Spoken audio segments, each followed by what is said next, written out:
오늘 하나님 말씀 요한계시록 21장 1절부터 8절의 말씀입니다. 요한계시록 21장 1절부터 8절의 말씀. 또 내가 새 하늘과 새 땅을 보니 처음 하늘과 처음 땅이 없어졌고 바다도 다시 있지 않더라. 또 내가 보매 거룩한 성 새 예루살렘이 하나님께로부터 하늘에서 내려오니 그 예비한 것이 신부가 남편을 위하여 단장한 것 같더라. 내가 들으니 보좌에서 큰 음성이 나서 가로되 보라, 하나님의 장막이 사람들과 함께 있음에 하나님이 저희와 함께 거하시리니 저희는 하나님의 백성이 되고 하나님은 친히 저희와 함께 계셔서 모든 눈물을 그 눈에서 씻기심에 다시 사망이 없고 애통하는 것이나 곡하는 것이나 아픈 것이 다시 있지 아니하리니 처음 것들이 다 지나갔음이러라. 보좌에 앉으신 이가 가라사대 보라, 내가 만물을 새롭게 하노라 하시고 또 가라사대 이 말은 신실하고 참되니 기록하라 하시고 또 내게 말씀하시되 이루었도다. 나는 알파와 오메가요 처음과 나중이라. 내가 생명수 샘물로 목마른 자에게 값없이 주리니 이기는 자는 이것들을 유업으로 얻으리라. 나는 저의 하나님이 되고 그는 내 아들이 되리라. 그러나 두려워하는 자들과 믿지 아니하는 자들과 흉악한 자들과 살인자들과 행음자들과 슬객들과 우상숭배자들과 모든 거짓말하는 자들은 불과 유황으로 타는 곳에 참회하리니 이것이 둘째 사망이라. 아멘. 할렐. 우리 하나님 참 좋으신 하나님이십니다. 아멘. 지금 이 시간 하나님의 은혜와 평강이 여러분들과 여러분들 가정과 직장과 사업장 그리고 여러분들 자녀들까지 하나님의 은혜가 흐르고 넘치도록 채워지길 주의 이름으로 축원합니다. 아멘. 자, 우리 따라합니다. 난 예수님 안에서 모든 사람들을 이해하고 용서하고 사랑하겠습니다. 자, 우리 옆 사람과 같이 인사합니다. 제가 먼저 낮아지겠습니다. 제가 먼저 섬겨드리겠습니다. 제가 먼저 사랑하겠습니다. 할렐루야. 자, 우리 또 인사합시다. 새벽기도 꼭 나옵시다. 새벽기도 꼭 나오세요.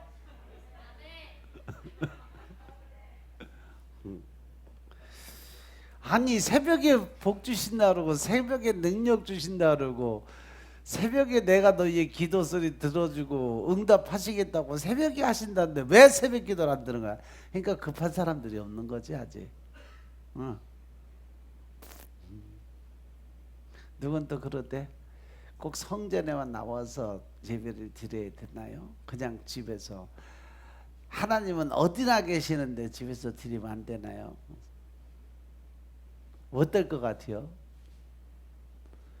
그냥 늘 자기 중심의 자기 편의주의적인 생각을 갖고 자기 의의를 세워가는데, 그럼 하나님 뭐하러 성전 세웠어? 성막을 왜 지으라고 그랬어? 그리고 성막에 지성소 안에서 내가 너희의 기도를 들을 것이고 내가 너희의 하실 말씀을 거기서 선포케 할 것이고 그것이 또 그곳에서 내가 너희의 모든 기도에 응답해 주겠다고 하신 말씀을 볼까? 성전을 지어 놓으신 이유는 바로 이곳에서 하나님 모든 걸 만나고 듣고 응답하시고 말씀 선포케 하시고 직접 만나는 자리는 성소인 것, 즉 교회에서 만난다는 거 명심하시기 바랍니다. 아멘. 새벽기도 왜 제가 이렇게 자꾸 얘기하냐면 하나님이 뭔가 새벽에 자꾸 주신다고 말씀하세요. 그래서 여러분들 새벽기도 나오라는 거예요. 뭔가 얻고 뭔가 듣고 뭔가 이루기 위해서 여러분들이 스스로 여러분들을 하나님께 드리세요. 거룩한 산 제사의 제물로 드려야 내가 드리는 것도 있어야 하나님께 받을 게 있는 거지. 아멘 합시다. 오늘 계시록 21장 1절부터 8절 말씀 가지고 내가 만물을 새롭게 하느라 하는 제목으로 말씀을 나누겠습니다. 따라합니다. 내가 만물을 새롭게 하느라. 내가 만물을 새롭게 하느라. 하루는 지구가 한 번 자전하는 시간이에요. 그죠? 우리가 살고 있는 지구, 이 지구는 가만히 있는 게 아니라 계속 조금씩 돌아가면서 하루에 한 바퀴씩 돌아가요. 이것을 지구의 자전이라고 얘기해요. 지구가 돌면서 태양 쪽으로 나오면 아침이 되고 반대쪽으로 가면 저녁이 되는 거예요. 그래서 매일 지구가 자전하기 때문에 늘 아침과 저녁이 반복되는 겁니다. 그리고 한 달은 달이 지구를 한 바퀴 도는 거예요. 그래서 달이 초생달이 됐다가 보름달이 됐다가 금음달이 됐다. 이렇게 빛의 지구의 그 정면으로 해서 뒤로 돌아갈 때, 그래서 달이 점점점 커졌다, 또 반달 됐다, 보름달 됐다, 다시 반대로 돌아가면서 해서 금음달까지. 그러면 1년은 뭐예요? 1년은 뭐예요? 지구가 태양을 한 바퀴 돌아가는 거예요. 지구가 태양을 한 바퀴 돌아서 제자리에 오면 1년이에요. 근데 우리가 살아가는 이 지구는 한 23.45도가 기울어져 있다고 그래요. 그래서 태양을 한 바퀴 돌면서 태양 쪽으로 기울면 좀 따뜻한 봄과 여름이 되고, 태양의 반대쪽으로 좀 멀어지면 가을이 되고 겨울이 돼서 사계절의 변화가 생긴다고 그래요. 그러면 왜 제가 이 말씀을 드리냐면, 오늘 말씀이 그래요. 이 세상에 변화되는 과정의 모든 것은 늘 우리는 새롭게 새날 새해 새 것이라고 이야기하는데, 전도서의 말씀을 보면 헛되고 모든 것이 헛되도다 그러고, 세상에 새 것은 없나니 새 것이 옛 것이고 옛 것이 새 것이로다. 이 땅의 모든 것은 과거에 다 있었던 거지 새 것은 없다라고 말씀을 선포하세요. 왜? 그것은 하나님께서 세상을 창조하셨어요. 그렇게 되도록 창조를 하셨기 때문에 그렇습니다. 그래서 창세기 1장 14절의 말씀을 보면, 하나님이 가라사대 하늘의 궁창에 광명이 있어 주야를 나누게 밤과 낮을 그때 구분을 하셨어요. 그리고 또 광명으로 해서 징조와 사시와 일자와 연한, 즉 사계절이 다 이루어지게 만들어주죠. 그런데 이렇게 계속 반복되는 자연의 움직임 속에서 주기가 반복될 때마다 사람들은 늘 새 것이라고 의미를 부여해서 늘 새 것처럼 생각하고 살아간다는 거죠. 그래서 아침이 되면 새날이 밝았다라고 얘기해요.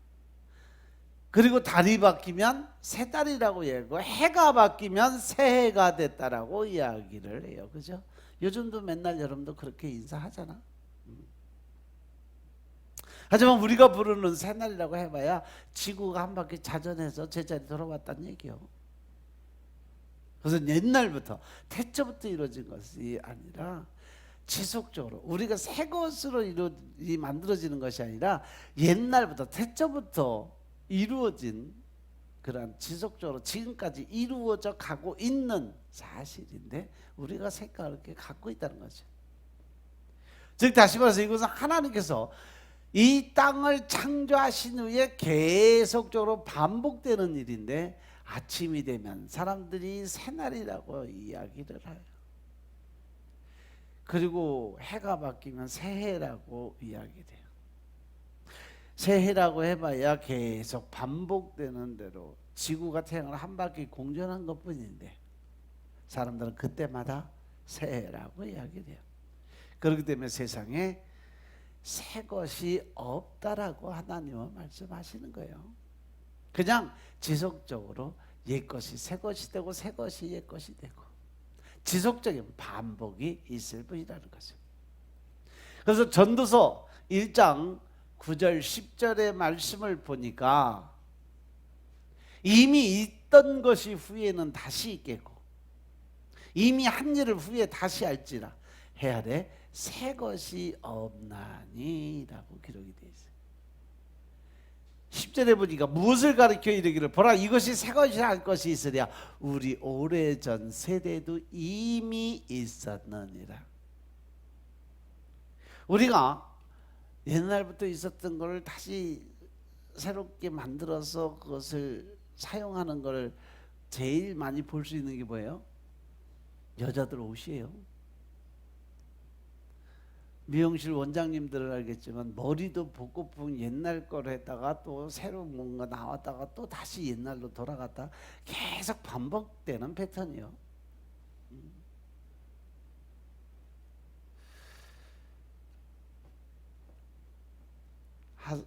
하나님의 창조일의 움직임, 이 자연의 움직임 속에서 태양을 중심으로 한 지구의 공전한 주기가 반복되는 것이지 해가 바뀌었다고 해서 새롭게 달라진 것은 없어요.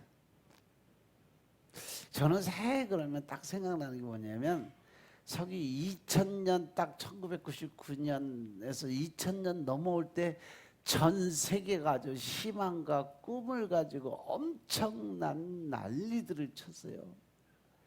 2000년도에 밀레니엄 베이비가 여기도 있나? 아이씨, 나 경훈이 손 드는 줄 알았잖아, 이 새끼야. 깜짝 놀랐네. 이제.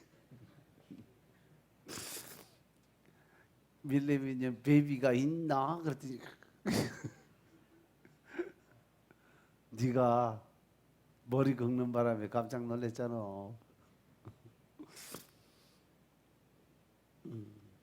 2000년 새해 될 때 새천년이라고 하고 새로운 이 세기가 바뀌었다고 그러고 온 세계가 떠들썩했어요. 근데 막상 2000년이 지났는데 아무 변화가 없잖아. 똑같잖아요. 제 생각에 뭐 2000년 되고서 달라진 것이 있다면 사람들이 유난히 정돈진에 많이 간 것 같아요. 해 뜨는 거 보려고 강릉, 강원도 동해 쪽에는 아주 엄청난 인파들이 몰려갖고 그 새벽에 해 뜨는 거 보려고 보면 뭐해? 잠깐 그거 해 뜨는 거 이렇게 쳐다보고 있다가 와 하고 있으면 조금 있으면 아무것도 없이 사라지고 나면 남는 거 아무것도 없어요. 그리고 22년이 지나고 지금 10월 달이요. 뭐가 변화된 게 있을까? 변화된 거 딱 하나밖에 없어요. 우리 몸이 늙어가고 있다는 거지. 22년 더 늙은 거요. 그래도 사람들은 새날이 밝았다고 말을 하고 새해가 되었다고 좋아해요. 지금 보면 어제나 오늘이나 별로 달라진 거 없어요. 그러나 사람들은 해가 바뀌는 정월에 여전히 새해라고 하는 의미를 부여하면서 서로 새해 되면 늘 하는 인사들이 있어, 그죠? 새해 복 많이 받으라고. 새해는 건강하세요. 뭐 새해는 행복하게 되세요. 새해는 부자 되세요. 제일 듣고 싶은 소리지. 새해는 좋은 일들만 있으세요.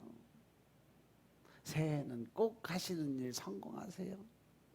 기타 등등 뭐 아무튼 엄청나게 많은 인사예요.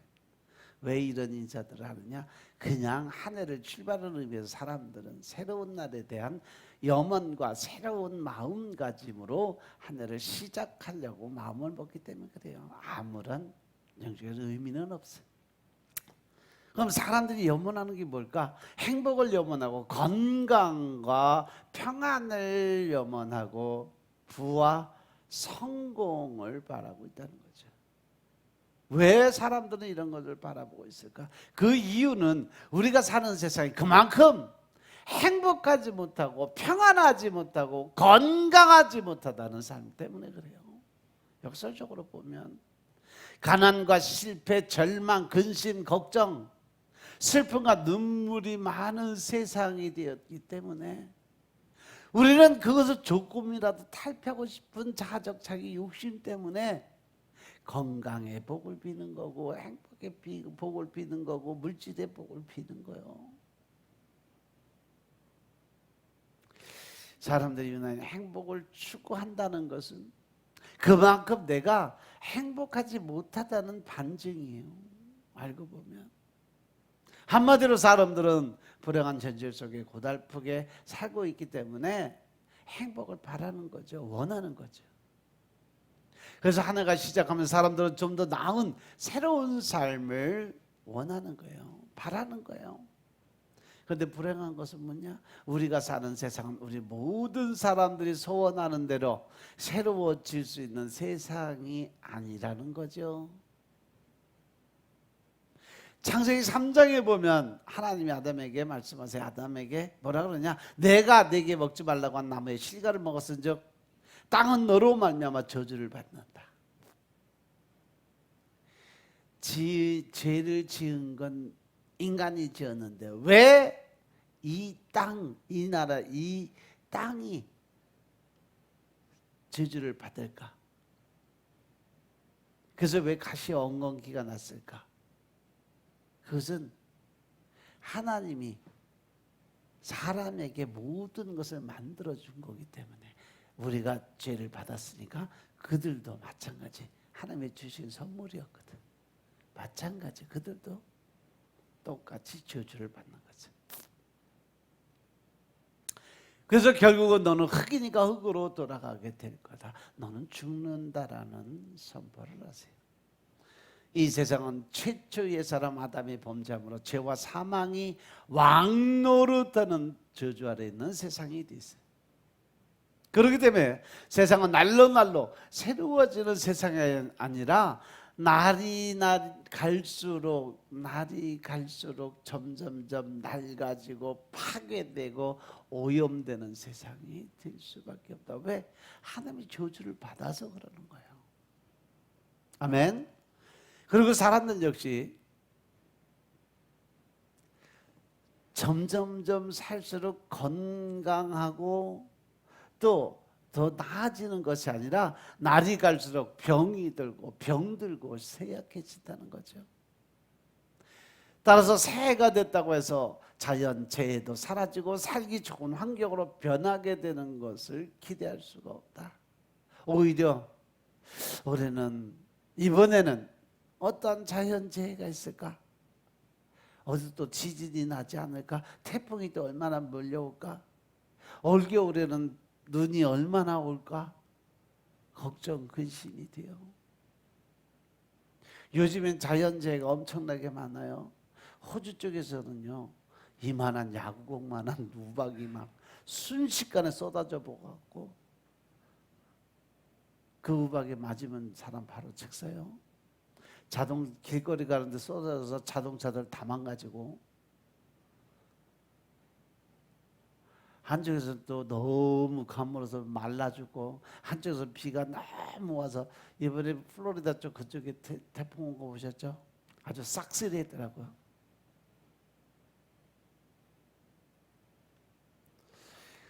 늘 불안한 마음 가지고 살아가게 돼 있어요. 그런데 이것이 그냥 되는 것이 아니에요. 하나님의 마태복음 24장에 보면요, 지금 현실 전 세계에서 일하는 모든 일들을 다 기록해 놓으셨어요. 마태복음 24장에 보면요, 아주 정확하게 마지막 날에 가까울수록 처처에 기근과 지진이 일어나고 전쟁이 일어나고 또 아비가 자식을, 자식이 아비를 죽는 자리에 내놓게 될 것이고, 즉 다시 말해 자연 재난이 증가할 것을 철저하게 기록을 해 놓으셨어요. 사실 해가 거듭돼서 우리가 사는 지구촌에는 지진, 화산, 폭발, 폭설, 폭우, 태풍, 황사, 여러 가지 자연재해가 점점 강해지고 더 많아지고 있음을 우리가 볼 수 있습니다. 그리고 언제든지 알 수 없지만 마침내 세상에 종말의 날이 오게 되는 것을 기다리는 사람들이 있어요. 그날에는 하늘의 불이 타서 풀어지고 체질이 뜨거운 불에 녹아지게 될 것을 말씀하셨어요. 그렇기 때문에 세상 역사의 수레바퀴는요, 해를 거듭할수록 생명이 넘치는 복된 세상으로 새로워지는 것이 아니라 죄악으로 깊어져 가며 낡아지고 오염되고 멸망의 종말의 날을 향해 달려가고 있다는 거죠. 따라서 세상은 사람들 그대로 염원하는 대로 새로워질 수 있는 세상이 아니에요. 그뿐 아니라 사람들은 새해가 될 때마다 건강하라고 인사를 합니다. 그런데 현실은 해가 거듭하고 나이가 한 살 더 먹음으로 인해서 우리의 몸의 기력이 더 강해지고 기억력이 더 좋아지고 우리 몸이 더 젊어질 수는 없다는 거죠. 해를 거듭할수록 사람의 몸도 늙고 병들고 쇠약해지고 낡아지고 후패해져 간다라고 되어 있어요. 새해가 될 때마다 더 젊어지고 건강해지고 더 힘이 넘치는 삶이 되는 것은 우리 인간의 바람일 뿐이죠. 희망사항이다 이 말이에요. 세상은 해가 거듭될수록 사람의 소원하고 원하고 바라는 것과는 정반대로 우리 몸은 더 늙어질 것이고 쇠약해질 것이다. 새롭게 될 수는 없다라고 말씀하세요. 제가 이 대전에 내려와서 교회 개척한 지 올해가 16년째요. 17년, 해서로 17년이죠. 그동안 우리는 16번의 생일을 맞이하고 새해를 맞이했어요. 그런데 우리 성도들의 모습이 더 젊어지고 기운 넘치는 새로운 사람들이 없어요. 16년 전에보다 더 건강하고 씩씩하고 잘난 사람들. 다 더 늙고 나약해지고 더 부족한 것들만 보게 됩니다. 새롭게 된 것이 아니라 오히려 낡아지게 됐다는 거죠. 이것이 바로 우리가 살아가는 현실의 모습이에요. 그리고 우리는 언젠가 될지 모르지만 마침내 죽음이라고 하는 그날을 맞이하게 될 것입니다.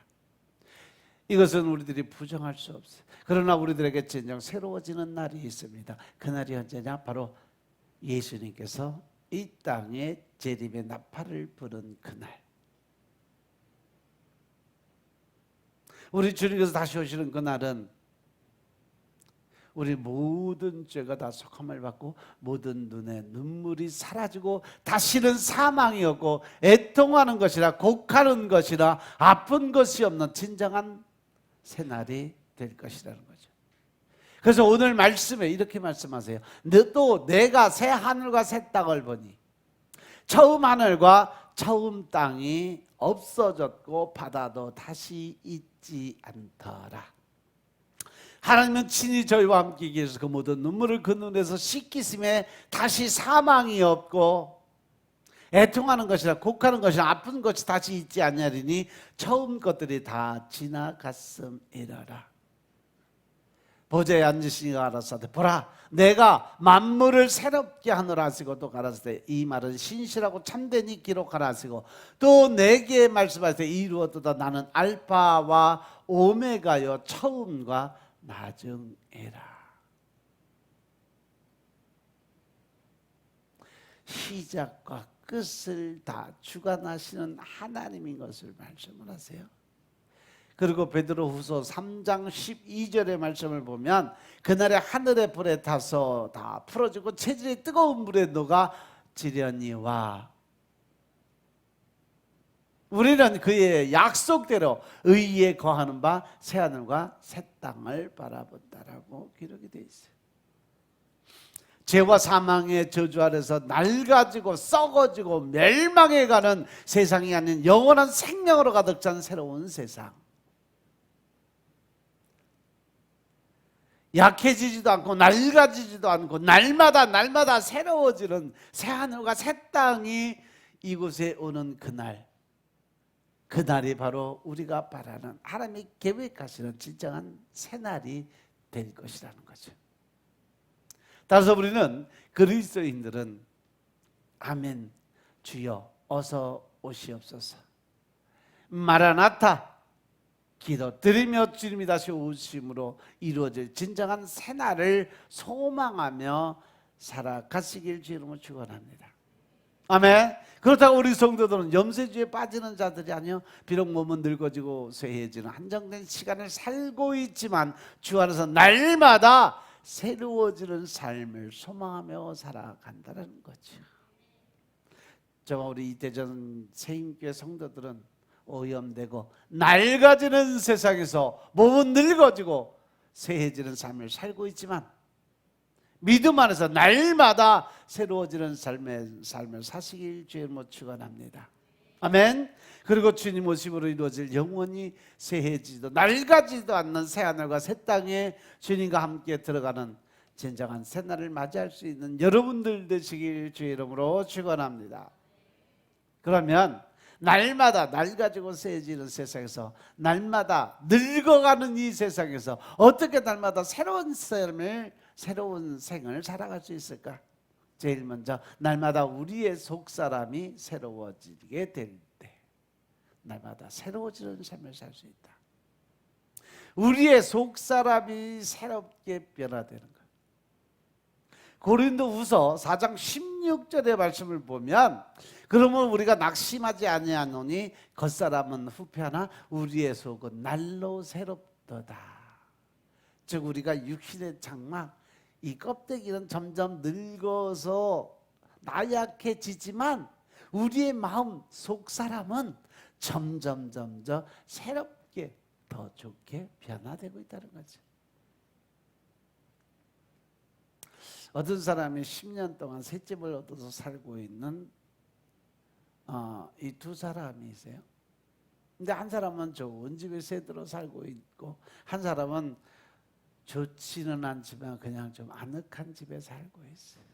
좀 사는 게 불편하긴 하지만 그런데 좋은 집에 새 들어 사는 사람은 계약 기간이 끝나 그 집에서 나갈 때 들어갈 수 있는 집이 준비가 되어 있지 않은 사람.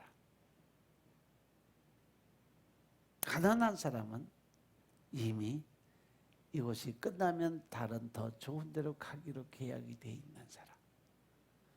이것이 바로 믿는 자와 믿지 않는 자의 마지막 모습이에요. 그래서 좋은 집에 사는 사람은 해가 거듭할수록 계약 기간이 끝나갈수록 그의 마음이 어떻게 될까? 해를 거듭하면서 계약 기간이 끝나갈수록 그 사람의 마음은 염려와 근심 그리고 걱정이 점점 쌓여가고 왜? 계약 기간이 끝나면 새롭게 들어가서 살아갈 수 있는 집이 없어요. 그러니까 그 마음은 걱정과 근심이 쌓일 수밖에 없다는 거죠. 그런데 비록 좋지 않은 집에 새들어 살고 불편하게 살고 있지만 그 사람은 계약 기간이 끝나면 들어갈 집이 준비되어 있는 사람이에요. 그리고 준비된 집은 너무도 좋은 집이에요. 전망이 좋고 생활하기에는 아무런 불편이 없고 필요한 모든 것이 다 준비되어 있는 너무너무 좋은 집. 그러면 그 사람은 계약 기간이 끝나는 시간이 다가올수록 한 해 한 해가 거듭할수록 그 사람의 마음이 어떻게 희망과 소망이 생겨서 그 사람 속에도 뭐가 흘러넘쳐? 기쁨과 즐거움이 흘러넘치는 거죠. 아, 빨리 가고 싶다. 이 지긋지긋한 좁은 집에서 빨리 저 넓은 깨끗하고 또 아름다운 그곳으로 빨리 가고 싶다. 그러지 않겠어요? 아멘은 하는데 지금 빨리 가고 싶은 사람 그러면 손들을 못 들지. 당장 죽어야 되니까. 그 좋은 집에 빨리 가고 싶다. 희망은 생기는데 지금 갈 사람 그러면 손댈 사람이 없을 것 같아.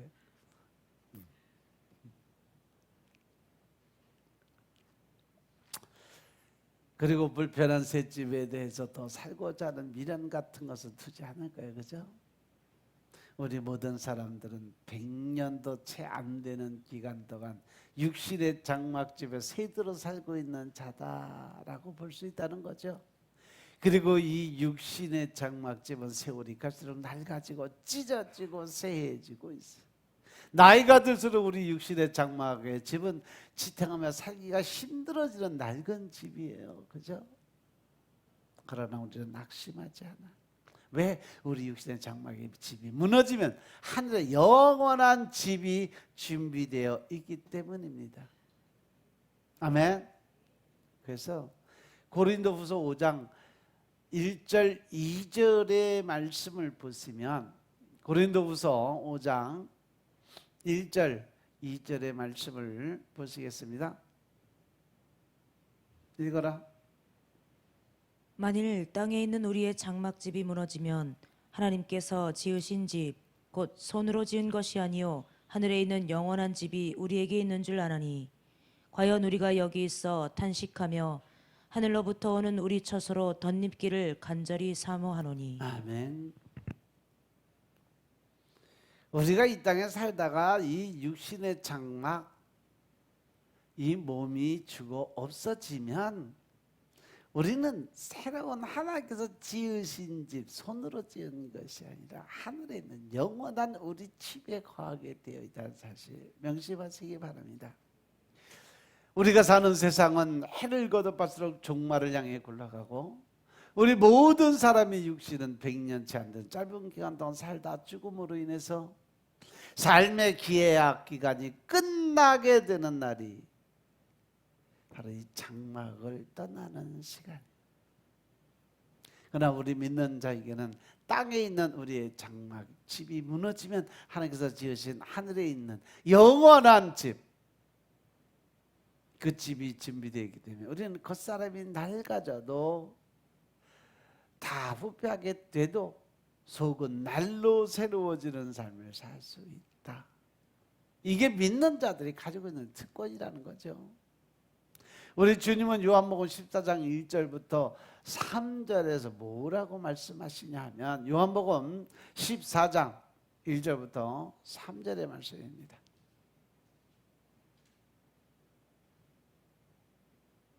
너희는 마음에 근심하지 말라. 하나님을 믿으니 또 나를 믿으라. 내 아버지 집에 거할 것이 많도다. 그렇지 않으면 너희에게 일렀으리라. 내가 너희를 위하여 처소를 예비하러 가노니 가서 너희를 위하여 처소를 예비하면 내가 다시 와서 너희를 내게로 영접하여 나 있는 곳에 너희도 있게 하리라. 아멘. 할렐루야. 예수님께서 이미 가서 우리가 살 집을 준비하고 예비하고 계신다고 그랬어요. 여러분들이 이 땅에서 어떻게 하나님을 섬기고 어떻게 따라가느냐에 따라서 여러분들의 집이 커졌다 작아졌다 아세요? 특히 하나님은 자녀에 대한 것들을 상당히 생각을 많이 하시는데 자녀들의 마음을 아프게 하거나 꾸짖거나 또 구박하거나 욕하거나 그러면 내가 그동안 쌓아놓았던 천국집의 상급들이 하나씩 떨어져 나가는 거 모르시죠? 집에 갖가지 포석으로 섬김, 헌신, 봉사 열심히 해가서 다 해서 집을 잘 저고 거기에 보석도 막 박아놨는데 어느 날 갑자기 보면 보석이 하나 툭 떨어져. 나무에 있는 보석나무에 있는 나무의 열매들이 하나씩 툭툭 떨어져. 왜? 그건 자녀에 대한 상급이거든요. 자녀들에게 잘하고 또 자녀들에게 이렇게 섬김의 삶을 잘 할 때 받는 상급이에요. 근데 그것을 구박하고 또 그들의 마음 상하게 하고 이러면 그것들이 다 하나씩 툭툭툭 다 떨어져요. 가서 보세요. 보시면 너무 재미있어요. 분명한 것은 지금 우리가 2022년도라는 시간을 달려가고 있어요. 그러다가 뭐 작년보다 더 건강해지고 젊어지고 기운이 펄펄 나는 그러한 것은 아니에요. 오히려 우리의 겉사람이 더 낡아지고 주름살만 늘어가고 더 쭈글쭈글해지는 거예요. 근데 분명한 것은 우리의 속사람은 더 새로워질 수 있다라는 사실이죠. 아멘. 그 이유는 보이는 겉사람이 낡아질수록 우리에게는 진정한 영원한 새날이 다가오고 있기 때문인 것임을 믿으시기 바랍니다. 아멘.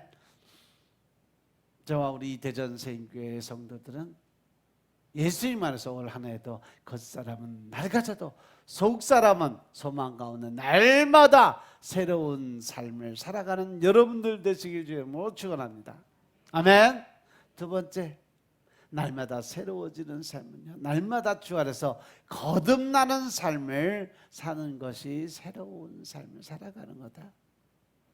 요한복음 3장에 보시면 니고데모라는 유대인이 한 간원이 밤에 예수님을 찾아왔어요. 어떻게 해야 우리가 구원을 받을 수 있냐? 그랬더니 예수님이 뭐라 그래요? 사람이 물과 성령으로 거듭나지 않으면 결국 하늘나라에 갈 수 없다라고 말씀하십니다. 여기서 거듭난다는 것은 다시 태어난다는 뜻이에요. 새 사람으로 태어나는 것을 얘기해요. 우리가 낡아져가는 세상에서 날마다 새로운 삶을 살기 위해서는요, 우리 자신이 새 사람이 되어야 새롭게 살 수 있다는 결론이 나와요.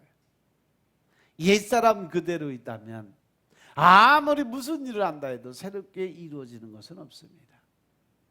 그래서 우리가 옛사람을 벗어 버리고 새 사람으로 거듭나야 새롭게 될 수 있다는 거죠. 그래서 에베소 4장 22절에 보시면 너희는 유혹의 욕심에 따라 썩어져가는 구습을 쫓는 옛사람을 벗어 버리고 오직 심령으로 새롭게 되어 하나님을 따라 의와 진리와 거룩함으로 지으심을 받은 새 사람을 입으라라고 말씀하세요. 유혹의 욕심에 따라서 썩어져가는 옛날 그 모습, 자아, 그 행동, 언어, 이런 것은 다 벗어버리래요. 과거는 다 지나간 거니까. 옛날에 습성들, 습관들 다 버리래요. 그리고 오직 심령으로 새롭게 변화된 삶을 살아라. 그러면 우리가 어떻게 옛사람을 벗어버리고 새 사람으로 거듭날 수 있을까? 고린도 후서 5장 17절의 말씀에 답이 있어요. 누구든지 그리스도 안에 있으면 새로운 피조물이다. 이전 것은 지나갔다. 보라, 이제 새 것이 되었노라. 할렐루야. 거듭남의 역사는 예수님 안에서 새롭게 역사하신 하나님의 신비한 역사예요. 그래서 육신의 한 생명이 태어나는 것도 하나님의 주권 안에 있는 신비의 역사인 것임을 믿으시기 바랍니다. 마찬가지로 영적으로 거듭나는 새 생명의 역사도 예수님 안에서 일어나는 하나님의 신비한 역사인 것임을 믿으시기 바랍니다. 다만 우리가 알 수 있는 것은 누구든지 예수 안에 있으면 새로운 피조물로 거듭날 수 있다라는 사실이죠. 아멘. 그렇기 때문에 거듭남의 역사는 사람이 혈통으로 되는 것이 아니라 육적으로 되는 것이 아니라 요한복음 1장 13절의 말씀처럼 이는 혈통으로나 육적으로나 사람의 뜻으로 나지 아니하고 오직 하나님께로 난 자들이니라. 아멘. 사람이 거듭남의 신비한 역사의 과정은 우리가 알 수 없지만 거듭나게 된 사람은 그 심령의 표적이 따르게 돼 있어요. 그럼 어떤 표적이 따르냐? 거듭난 심령이 되면 일상의 모든 생활에서 하나님을 느낄 때 그 손길을 느낄 수 있는 그런 감성이 살아난다는 거죠. 그래서 시편 121편 1절에 눈을 들어 산을 보니 도움이 어디서 오나 천지를 지으신 여호와께로서다. 여기서 보면 산을 볼 때 산만 본 것이 아니라 천지를 지으신 조물주 하나님의 그 모습을 신령한 눈으로 보게 됐다라는 거죠. 그냥 자연을 보고 아름답다, 멋있다, 단풍이 예쁘다 이것만 본 게 아니에요. 그 천지를 지으신 여호와 하나님께 드리는 감사의 마음이 저절로 나와야 된다는 거죠. 아멘. 이 다윗의 고백을 보면 내 영혼을 소생시키며 자기 이름을 위하여 의의 길로 인도하시는도다. 내가 사망의 음침한 골짜기를 다닐지라도 해를 두려워하지 않는 것은 주께서 나와 함께 하심이니라.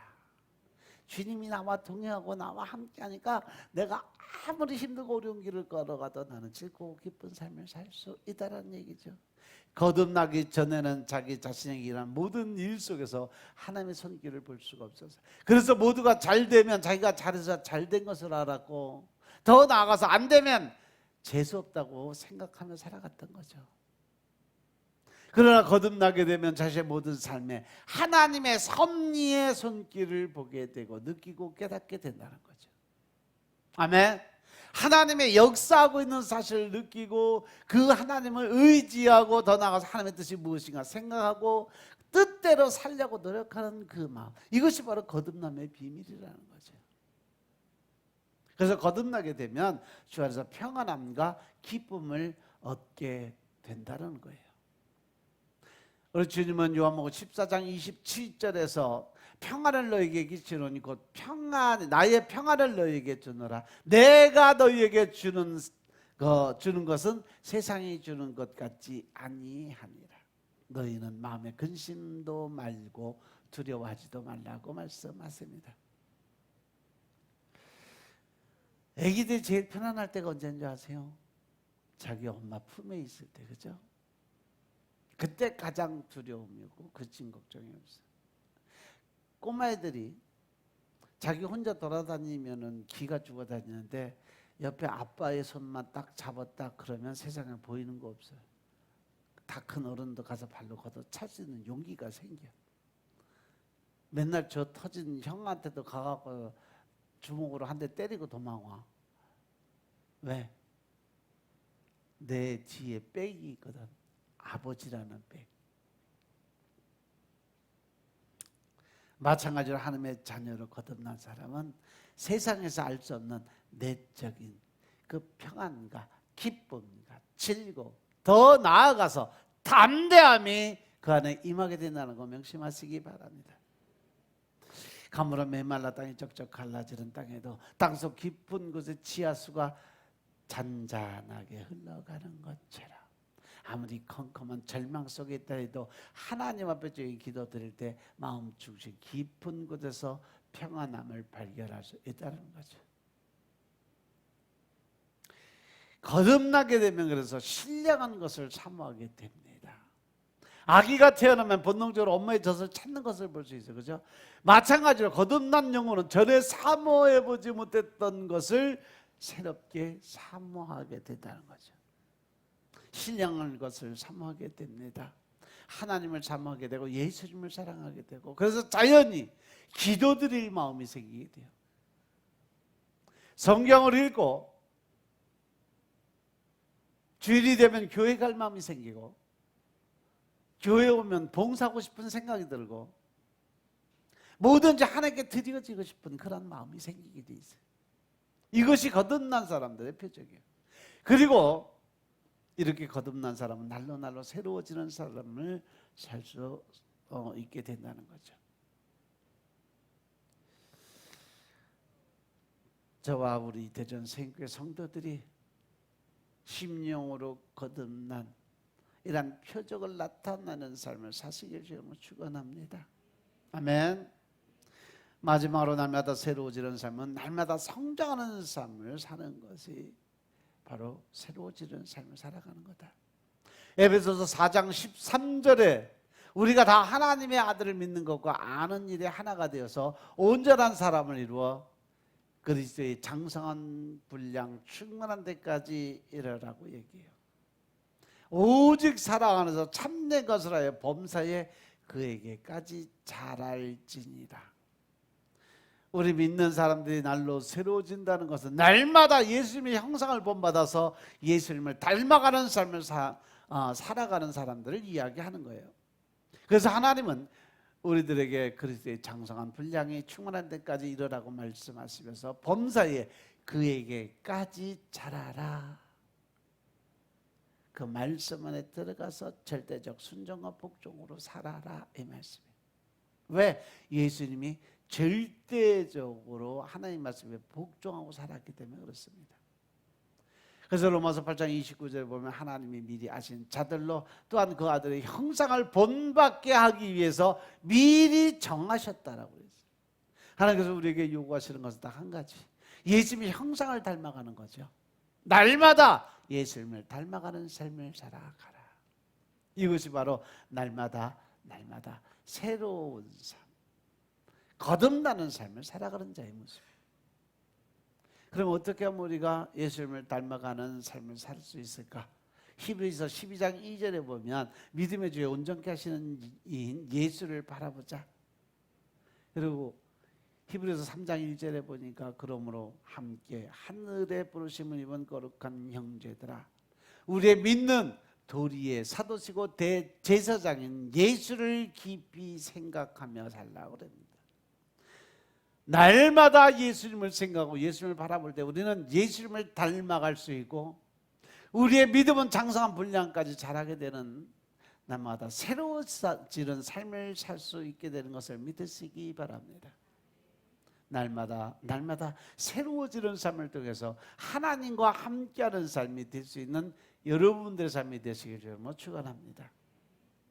이번 한 주간도 여러분들께서 오직 주님만을 바라보고 말씀에 의지해서 하나님이 기뻐하시는 삶, 네, 날마다 하나님을 웃으시게 만드는 삶을 사시길 주님으로 축원합니다. 아멘. 기도드리겠습니다. 아버지 하나님 감사드립니다. 오늘도 아버지 하나님의 은혜 가운데서 우리가 살아가게 하시고 믿음과 능력 안에 주님의 뜻을 깨닫고 알게 하시니 감사드립니다. 이제 우리가 거듭남의 영을 통해서 신령과 진정으로 주님을 찾고 찾는 시간 되게 하시고 영적인 권세 능력 안에서 하나님의 뜻과 의를 세워가는 군사적 역할을 감당할 수 있도록 주님이 축복하옵소서. 오직 성령의 임재를 통해서 새 영 새 마음으로 바뀌게 하옵소서. 모든 말씀으로 주 예수 그리스도의 이름으로 감사드리며 기도드려 사옵나이다. 아멘.